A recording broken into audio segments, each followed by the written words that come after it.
संग्राम विधानसभेचा सांगलीतून महायुतीच्या सुनामीत महाविकास आघाडी वाहून गेली। महाविकास आघाडीचा बालेकिल्ला ढासळला। महायुतीचे 5 तर महाआघाडीचे 3 उमेदवार विजयी। तासगावमधून माजी खासदार संजय काका पाटील, जतमधून आमदार विक्रम सावंत तर शिराळ्यातून मानसिंगराव नाईक पराभूत।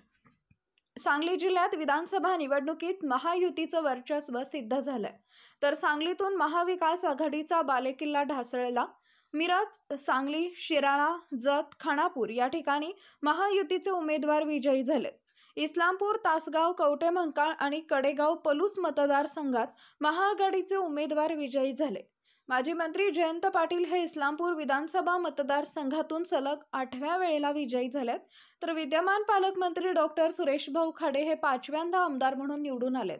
तासगाव, कवठेमहांकाळ मतदारसंघातून महाविकास आघाडीचे रोहित पाटील विजयी झाले असून या ठिकाणी माजी खासदार संजय काका पाटील यांचा धक्कादायक पराभव झालाय।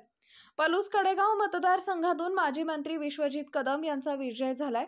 शिराळा विधानसभा मतदारसंघात महायुतीचे सत्यजित देशमुख हे विजयी झाले असून आमदार मानसिंगराव नाईक यांचा पराभव झालाय। जत विधानसभा मतदारसंघातून महायुतीचे उमेदवार आमदार गोपीचंद पडळकर विजयी झालेत, तर या ठिकाणी काँग्रेसचे जिल्हाध्यक्ष आणि आमदार विक्रम सावंत यांचा पराभव झालाय। सांगली विधानसभा मतदारसंघातून सुधीरदादा गाडगीळ हे विजयी झाले, तर शैलजाताई पाटील यांचा दणदणीत पराभव झालाय।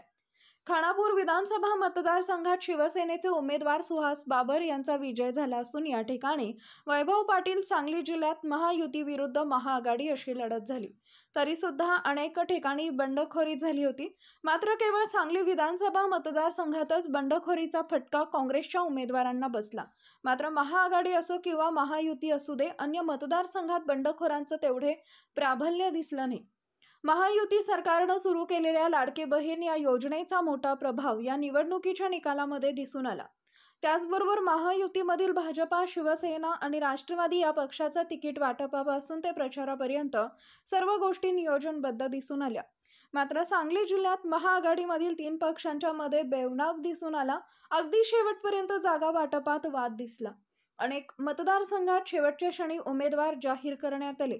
प्रत्येक मतदारसंघात वेगवेगळी भूमिका जिल्ह्यातील काही नेत्यांनी घेतली।